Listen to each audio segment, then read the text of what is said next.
Protegendo seu maior patrimônio. Olá, muito bom dia. Começa agora mais um Arena Alterosa e no programa de hoje nós vamos falar sobre o Cruzeiro, bicampeão brasileiro em 2013 e 2014. Também vamos falar sobre o Vasco, conseguiu acesso no fim de semana, mas a torcida não está satisfeita não, viu? E aqui no estúdio com a gente o Douglas Rocha, ele que é jornalista da agência F, também o Thiago Esteves, ele que é estudante de jornalismo, esteve lá no jogo do Vasco, ele é vascaíno, doente, vai falar pra gente sobre essa insatisfação da torcida. Roda a vinheta, a gente já volta rapidinho.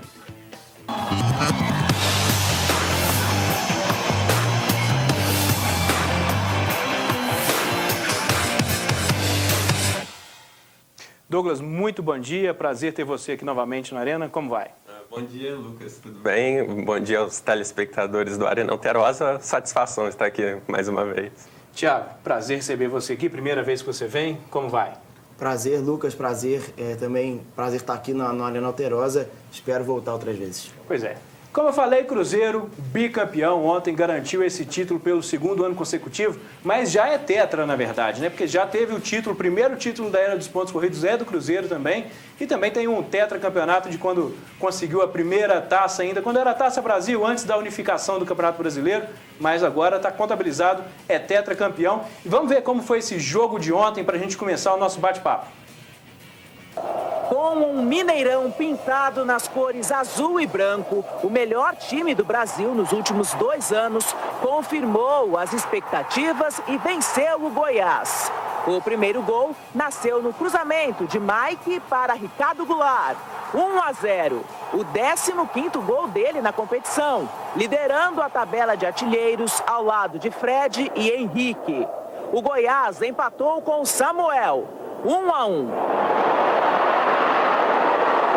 Mas esse gol não desanimou os mais de 50 mil torcedores que vibraram neste lance de William para a cabeçada do pequenino Everton Ribeiro. Cruzeiro 2-1 e daí pra frente, festa total. O Cruzeiro conquistou o tetracampeonato brasileiro, o segundo de forma consecutiva. Cruzeiro, campeão do Brasil. Cruzeiro, Cruzeiro querido, tão combatido, jamais vencido. O Cruzeiro somou até agora 76 pontos em 36 rodadas. Foram 23 vitórias, 7 empates e apenas 6 derrotas. O time azul de Belo Horizonte marcou 64 gols e sofreu 36. Um dos segredos está na permanência do técnico, Marcelo Oliveira, desde a temporada também vitoriosa do ano passado. Uma dupla de ataque formada por Marcelo Moreno e Ricardo Goulart, que juntos fizeram 29 gols, além do talento de Everton Ribeiro, o maestro do meio de campo.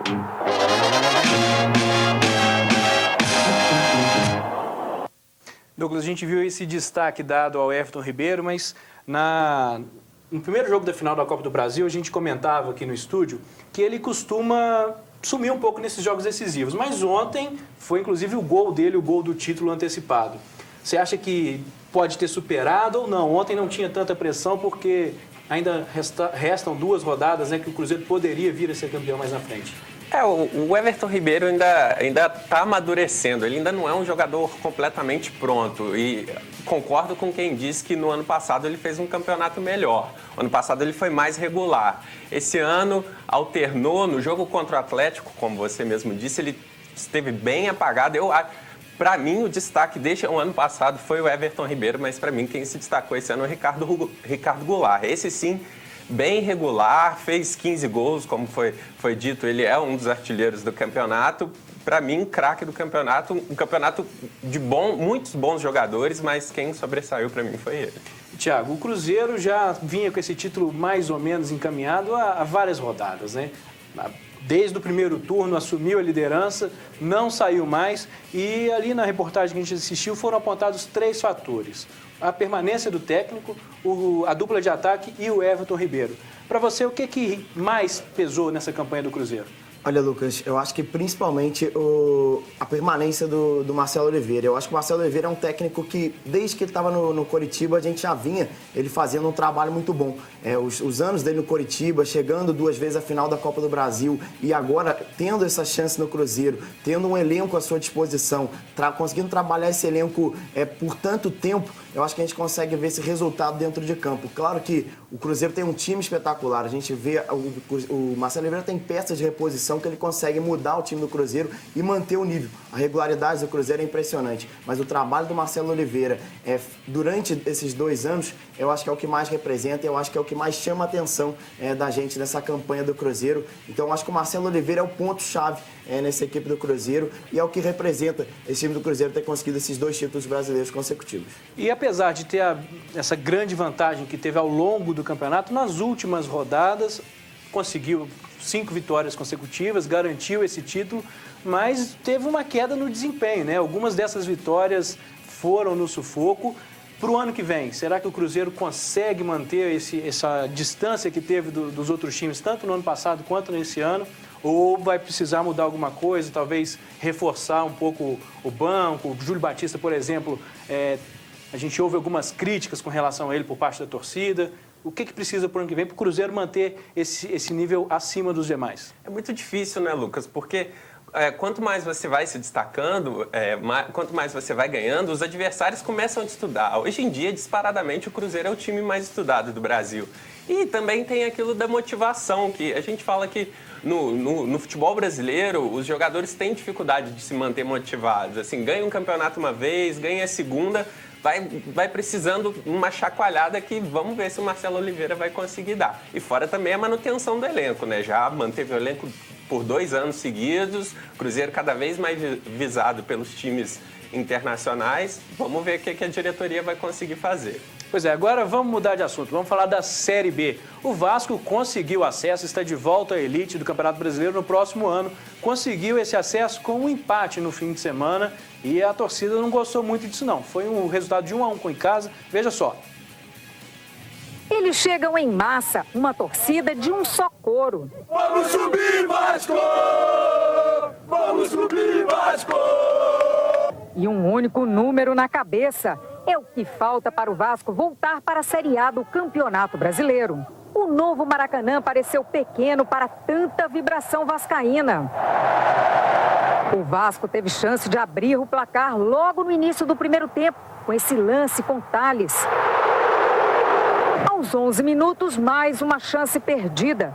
Kleber chutou e mandou para o gol, mas Bussato estava lá, atento.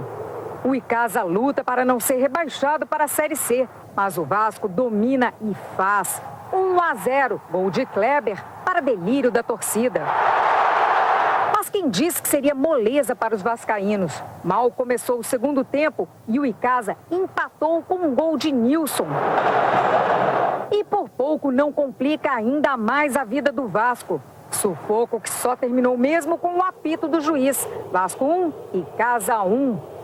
Foi um ano difícil para o Vasco. Tropeços, troca de técnico, mas enfim acabou. O time carioca está de volta à Série A do Campeonato Brasileiro.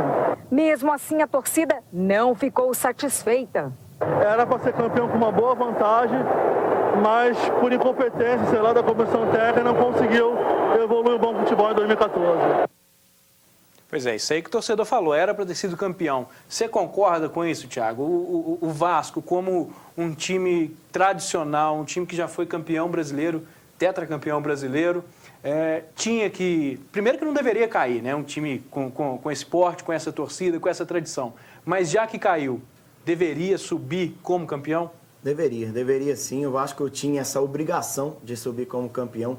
Muita gente fala que a obrigação era subir, mas eu acho que não. Pelo investimento que o Vasco tem, cota de televisão, que é muito maior do que os outros clubes, pela história do Vasco, até pelo elenco. A gente, comparando elenco por elenco, é claro que o Vasco tinha muito jogador de nome que já não vinha rendendo mais tanto como vinha, por exemplo, o Kleber, o Douglas, mas um time com muito mais nome e com muito mais peso do que os outros times que disputaram essa Série B. Então, acho que o Vasco tinha essa obrigação e, por isso, essa decepção do torcedor. É claro que o objetivo era subir, aí, e o que a gente vê após essa campanha da Série B é muito mais alívio do que qualquer outra coisa. O torcedor do Vasco está aliviado. Acabou esse ano de 2014. Agora vamos pensar no ano de 2015. Essa mudança de comando que vai ter no Vasco, a gente espera que mude muita coisa. Porque a gestão do Roberto Dinamite, durante todos esses 6 anos que ele foi presidente do Vasco, houveram alguns momentos bons, como foi, por exemplo, a campanha da Copa do Brasil em 2011, com o título da Copa do Brasil, e até o ano de 2012. Mas durante toda essa campanha, todos esses 6 anos, a gente viu muita insatisfação do torcedor, foram 2 rebaixamentos.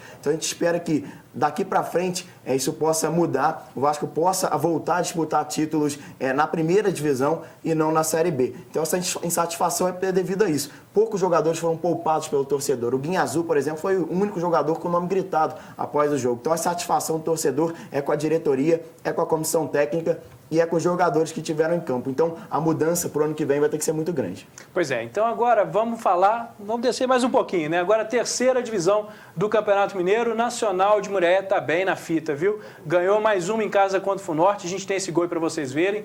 A gente vê aí, foi o resultado de 1-0, essa partida aconteceu no final de semana, e com essa vitória, o Nacional de Muriaé, ele deixa bem encaminhado esse acesso, faltam apenas 3 rodadas, né, para que se encerre esse hexagonal final. O Nacional de Muriaé está bem lá na ponta, aí a gente vê agora esse gol, foi após uma cobrança de escanteio, um bate-rebate na área, uma confusão danada, mas o pessoal foi lá e fez esse gol 1-0 apertado contra o Funorte. Então agora já são 7 jogos nesse hexagonal final, faltam aí 3 partidas para o final. E o Nacional, como eu falei, está em primeiro com 14 pontos e está bem encaminhado esse acesso, viu? Para o módulo 2 do Campeonato Mineiro. Vamos ver como é que está essa tabela de classificação do módulo da segunda divisão, né? Que também corresponde à terceira divisão do Campeonato Mineiro. A gente vê o Nacional de Muriaé vem primeiro com 14 pontos, segundo Uberaba com 11, depois Valério com 10, Funorte com 9, Cabo Uberlândia com 9 e o Betinense já sem muitas chances com 2 pontos. Está embolado, o Nacional pode tanto terminar em primeiro como pode terminar lá embaixo. Faltam 3 jogos ainda, pode terminar em penúltimo, né? Pode terminar, mas é difícil, porque vem jogando bem, vem fazendo uma campanha segura. Acho bem difícil o Nacional perder essa vaga. E legal, né, ter um time aqui de perto subindo, segunda divisão, quem sabe 2016 consiga estar na elite. Tá certo. A gente vai para um rápido intervalo, daqui a pouquinho a gente volta, vamos mostrar os outros jogos da Série A, porque não foi só o Cruzeiro que jogou ontem, né? Então a gente volta daqui a pouquinho e você vai ver como foi essa rodada do final de semana. Estamos de volta com a Arena Alterosa e agora a gente vai falar da Série A. Mas antes eu queria agradecer os alunos do SESC que estão participando aqui no estúdio com a gente hoje, alunos do curso de Comunicação Social, de Jornalismo e de Publicidade e Propaganda. Agora sim, vamos lá, falar da Série A. O São Paulo conseguiu ontem garantir a sua vaga na Libertadores. Ainda não está definido se vai conseguir ficar no segundo lugar do Campeonato Brasileiro e garantir o acesso direto à fase de grupos. Talvez ainda tenha que enfrentar uma pré-Libertadores, mas já está garantido. Vamos ver como foi essa rodada do fim de semana do Campeonato Brasileiro. No Couto Pereira, Zé Love marcou o primeiro gol do Coritiba contra o Palmeiras. O ex-ídolo palmeirense Alex recebeu a bola na área e serviu Joel. Aí foi só sair para o abraço. Coritiba 2-0. O Palmeiras está em 16º. O Coritiba saiu da zona do rebaixamento, mas ainda pode cair. Com este gol de Bosquilha sobre o Santos, o São Paulo venceu o jogo e garantiu vaga na Libertadores de 2015, 1-0. Em Recife, Mike fez 1-0 para o Sport contra o Fluminense. O time carioca empatou graças ao gol contra do lateral Everton Páscoa, tudo igual, 1-1. Joelinton, depois de boa jogada do ataque do Sport, marcou o segundo gol dos pernambucanos. O empate do Flu saiu neste chute espetacular de Fred nos acréscimos da partida, 2-2. O Fluminense ficou longe de conquistar uma vaga na Libertadores. Em Florianópolis, 2 gols de Pablo deram a vitória ao Figueirense sobre o rubro-negro baiano e garantiram a equipe catarinense na elite do futebol brasileiro. 2-0 foi o placar. O Vitória voltou para a zona da degola. No sábado, o Inter bateu o Atlético Mineiro por 2-1 e entrou mais uma vez no G4 da Libertadores. Na Fonte Nova, o Bahia foi derrotado pelo Atlético Paranaense por 2-1 e permanece entre os 4 últimos do Brasileirão. Além desses jogos, também o Corinthians enfrentou o Grêmio em São Paulo, venceu por 1-0 e garantiu ali o 3º lugar no G4, tá? Também com uma vaga encaminhada para a Libertadores. Agora eu vou falar sobre o Botafogo. Tiago, você como torcedor do Vasco acompanha bastante o futebol carioca, né? O Botafogo tá bem complicado, né? Perdeu mais uma e não tem muita chance de salvar mais não, hein? A situação está bem complicada para o Botafogo. Eu acho que hoje é muito complicado para o Botafogo sair. A diferença são 6 pontos em disputa, mas a situação é bastante complicada, porque o Botafogo tem que ter um aproveitamento hoje que ele não teve no campeonato inteiro. Um aproveitamento de 100%. O aproveitamento do Botafogo hoje está aqui por volta de 30%.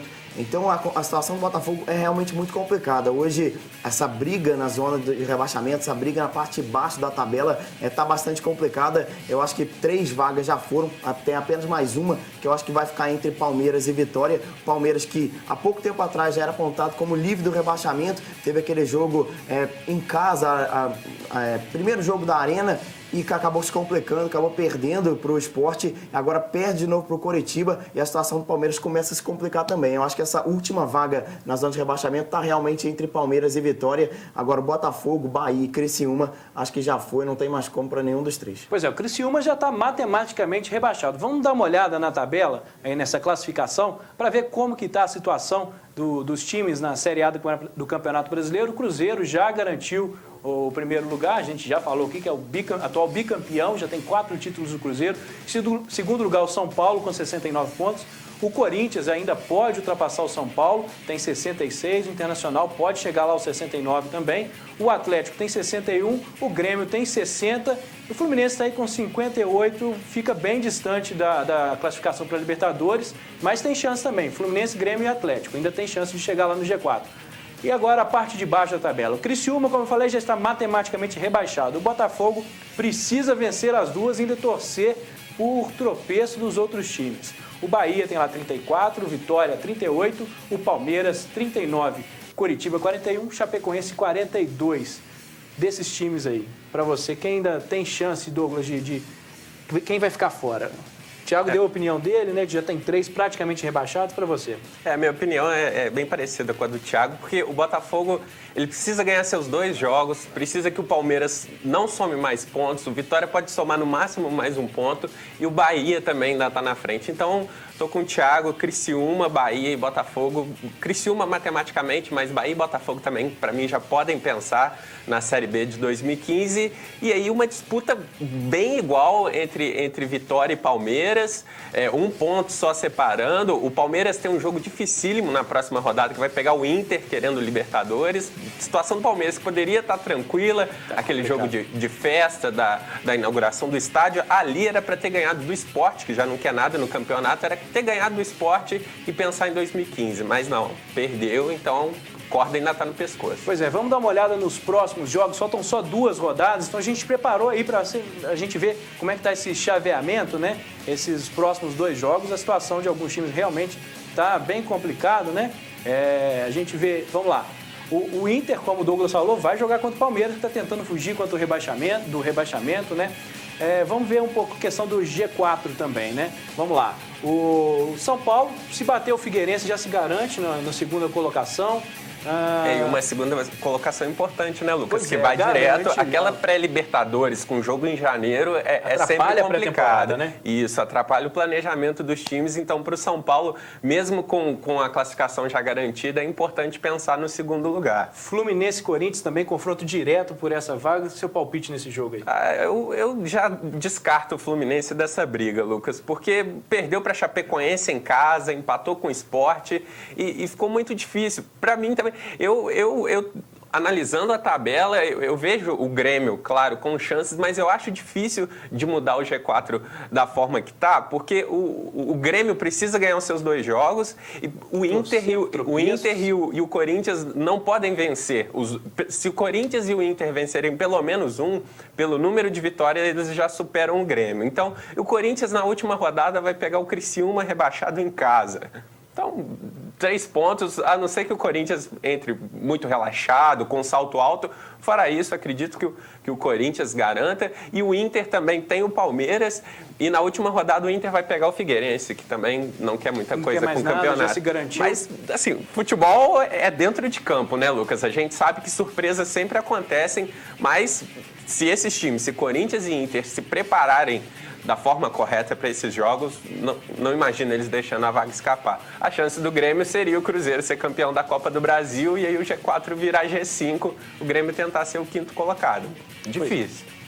Então agora, gente, vamos mudar de esporte, sair um pouco do futebol, falar da Fórmula 1. Ontem, Lewis Hamilton foi bicampeão da Fórmula 1, tinha ganhado o primeiro título lá em 2008, quando o Felipe Massa chegou por alguns minutos ser o campeão, por um pontinho perdeu esse campeonato. Foi nesse ano também o último pódio em primeiro lugar do Felipe Massa. Mas o resultado da corrida de ontem, o segundo lugar do Massa, dá uma certa animada. Vamos ver como foi essa corrida aí. Depois de 19 grandes prêmios e 11 vitórias, o inglês Lewis Hamilton conquistou em Abu Dhabi, nos Emirados Árabes, o bicampeonato de Fórmula 1. Hamilton somou 384 pontos, 67 a mais que seu maior adversário no ano, Nico Rosberg. O brasileiro Felipe Massa, apesar de chegar apenas em 7º na temporada, fez em Abu Dhabi a sua melhor corrida desde 2008, quando subiu pela última vez no primeiro lugar do pódio. Colado ao líder Hamilton, o brasileiro esteve perto de receber a bandeirada como vencedor da corrida. Cresce a expectativa de que em 2015 ele possa ganhar o tão sonhado título. Pois é, acompanhei parte dessa corrida ontem, realmente foi emocionante. No final deu para ficar torcendo para o Felipe Massa chegar em primeiro. Thiago, você acha que com esse resultado, com esse crescimento que a Williams teve no final da temporada, dá para sonhar com algo mais no ano que vem? Olha, a gente espera que sim, né? O Felipe Massa, ele vem buscando sempre essas primeiras colocações, mas não via conseguindo. Desde que ele estava na Ferrari, passando por muitos problemas com a própria equipe, essa questão de primeiro, segundo piloto, o Felipe Massa sempre teve problemas em relação a isso. Então a gente espera e torce para que a gente volte a ter um piloto competindo em alto nível, competindo e conseguindo chegar no pódio outras vezes. Tá certo. Acabou nosso tempo, a gente fica por aqui. Eu agradeço a sua companhia no Arena Alterosa de hoje, também agradeço a presença do Thiago e do Douglas. A gente volta na quinta-feira e eu conto com a sua companhia. Até lá, tchau!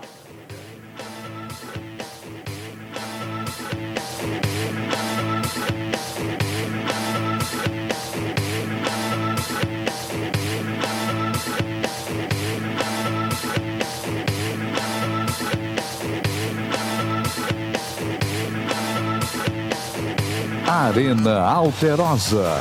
Oferecimento Verona Segurança, sempre protegendo seu maior patrimônio.